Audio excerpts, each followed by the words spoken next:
Hello, welcome back. Today we'll be looking at some places where we may encounter vector spaces.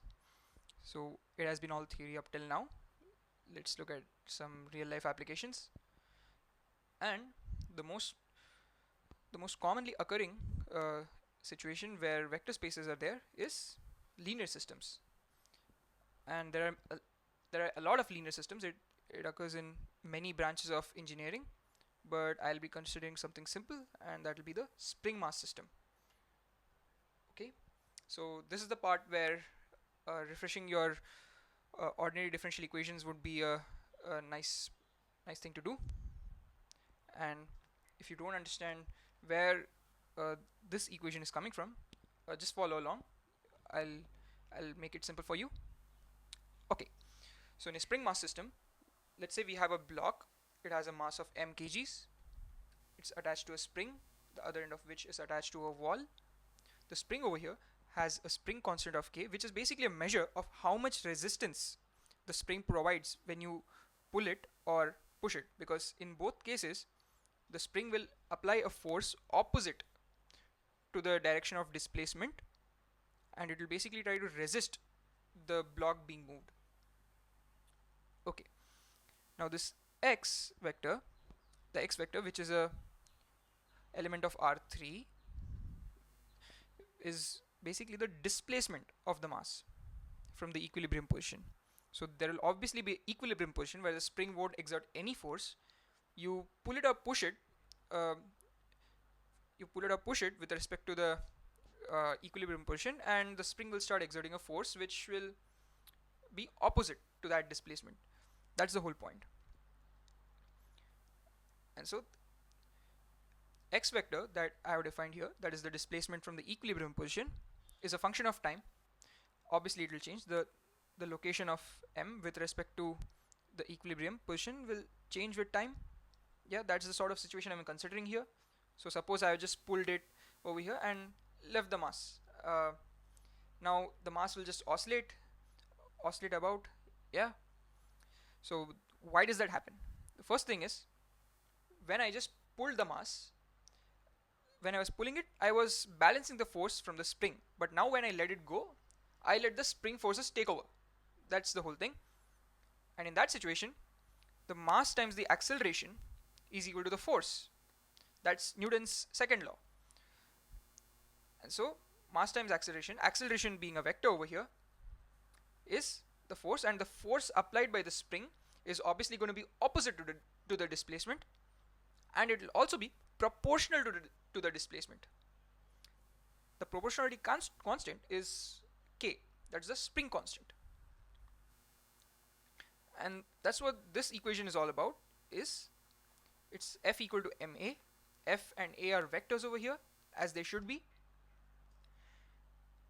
And now, since I've established x vector, that is the displacement, as a function, that's what I'm going to be solving for, by the way.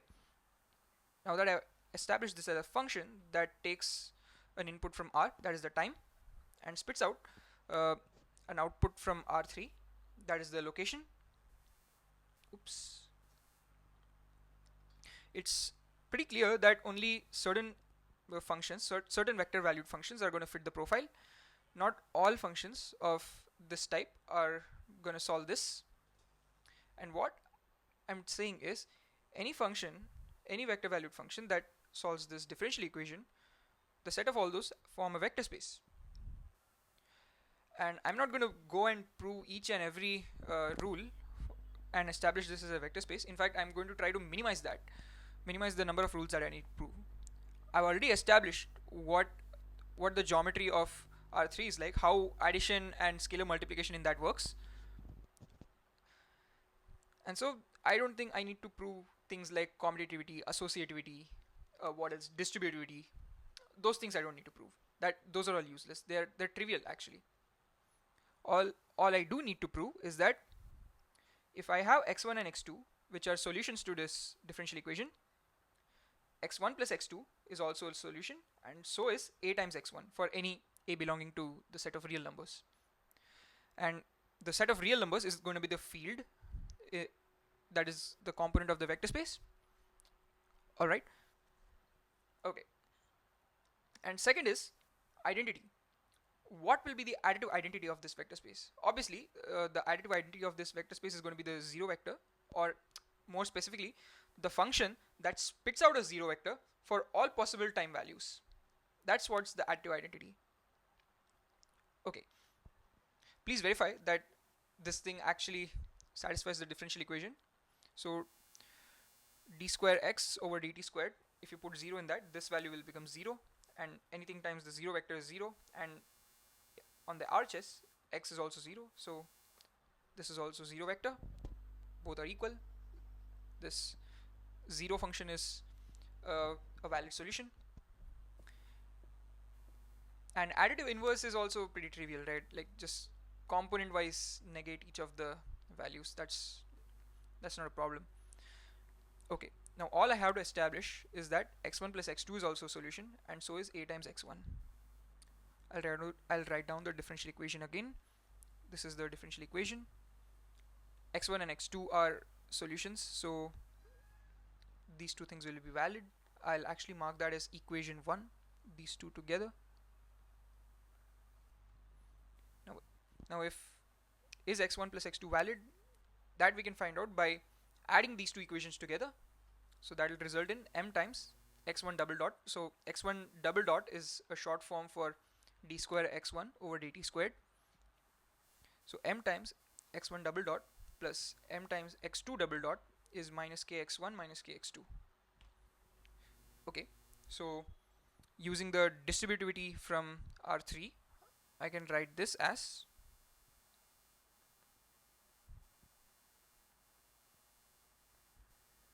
and that's equal to minus k times x1 plus x2.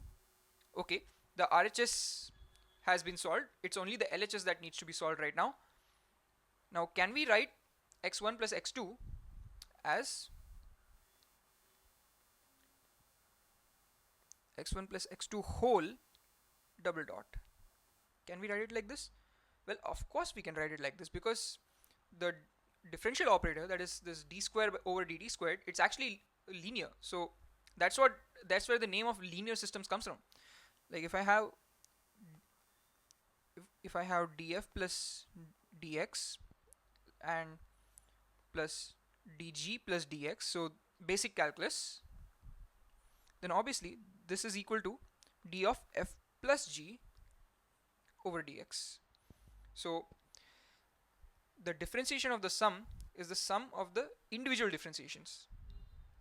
This applies to higher order derivatives as well, but you can see the point I'm trying to illustrate. And so in this way, m times x1 plus x2 whole double dot is minus k x1 plus x2. And so this x1 plus x2 is a valid solution. It's a valid solution.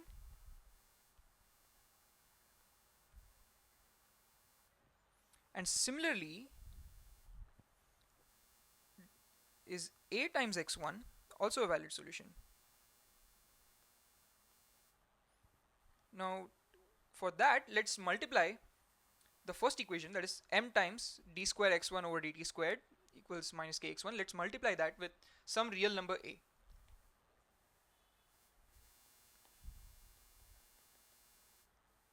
So I'm considering any real number a times m times x1 double dot is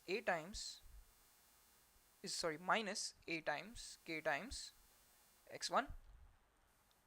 Alright, now I can just rearrange the terms a bit. M times a times x1 double dot is minus k times a times x1. Alright, the LHS is already sorted. It's only the RHS is already sorted. It's only the LHS that's left. Now, can we take any scalar inside the differential? So this term, if you write it down properly, then it looks like, now what I'm trying to say is, can you take a inside the differential? Obviously you can. That's also a valid thing. So this over here is equal to a times x1 double dot. Therefore, I can write it as m times a times x1 double dot is minus k times a times x1, and therefore a times x1 is a valid solution.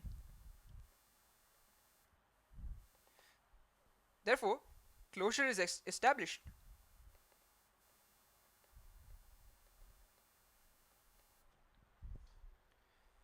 And so, all possible solutions, that is, all possible functions that satisfy this differential equation form a vector space. It's pretty simple, right? Just verify all the 6 rules that I mentioned before, they're valid. Alright, so with that I'll end this lecture, and in the next lecture we'll look at vector subspaces, and see you then. Stay tuned.